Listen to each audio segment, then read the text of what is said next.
स्नान करती हैं, तो कहीं आप या आपके घर की स्त्रियां भी तो 8 बजे के बाद नहीं नहाती? अगर हाँ, तो ये वीडियो आपको जरूर देखना चाहिए, क्योंकि आज हम बताने वाले हैं कि जो औरतें 8 बजे के बाद नहाती हैं, वह अपने परिवार के लिए कैसे दरिद्रता को खुद न्योता देती हैं।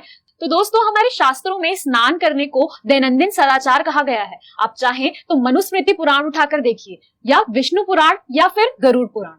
सभी में 5 तरह के स्नान बताए गए हैं, जिनमें सबसे पहले ब्रह्म स्नान, दूसरा देव स्नान, तीसरा ऋषि स्नान, चौथा मनुष्य स्नान और 5वां राक्षस स्नान बताया गया है। ब्रह्म मुहूर्त भोर में 3 बजे से 5 बजे तक माना जाता है। इस समय ब्रह्मांड की सभी शक्तिशाली सकारात्मक ऊर्जा अपने पूरे प्रभाव के साथ वातावरण में फैली हुई होती है। इस समय स्नान करने से इष्ट देव की कृपा मिलती है और जीवन में कभी भी दुखों का सामना नहीं करना पड़ता।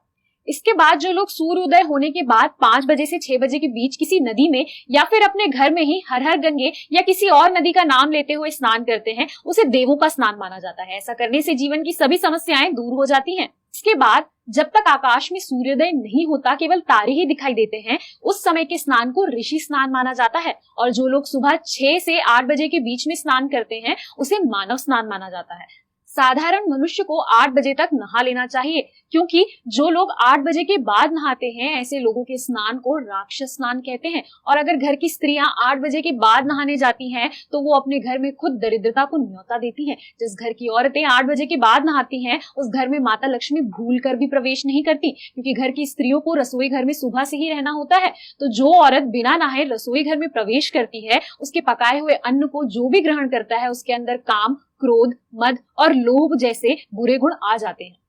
और शिव पुराण में लिखा हुआ है कि अगर पति के घर के बाहर जाने के बाद स्त्रियां सर धोकर नहाती हैं, तो वह अपने पति की उम्र को तिल तिल करके कम कर रही होती हैं।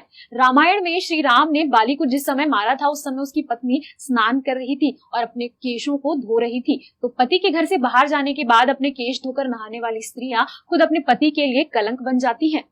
स्त्रियों को ध्यान रखना चाहिए कि वह घर की लक्ष्मी है और उन्हें सुबह सबसे पहले ब्रह्म मुहूर्त में उठकर स्नान करना चाहिए। अगर आप ब्रह्म मुहूर्त में स्नान नहीं कर पाती, तो कोशिश करिए कि आप कम से कम 8 बजे तक स्नान कर ही लें, क्योंकि इसके बाद किया हुआ स्नान आपके परिवार को बर्बाद कर देता है। क्योंकि अगर स्त्री के मन में राक्षस प्रवृत्ति के भाव आ जाएंगे, तो पूरा परिवार वैसा ही हो जाएगा और ऐसे परिवारों की सुख समृद्धि नष्ट होने से कोई नहीं रोक सकता।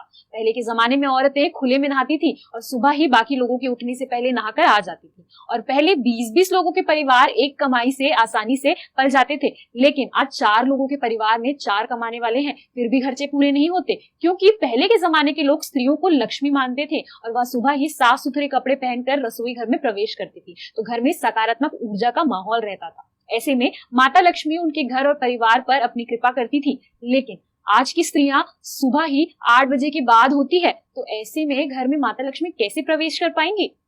तो शिव पुराण कहता है कि घर की स्त्रियों को सुबह 8 बजे से पहले स्नान कर लेना चाहिए। ऐसा करने से उनके पति की उम्र बढ़ती है और वह अपने घर में बचत और बरकत दोनों का साधन बनती है। तो दोस्तों, उम्मीद करते हैं कि आपको आज की ये वीडियो पसंद आई होगी।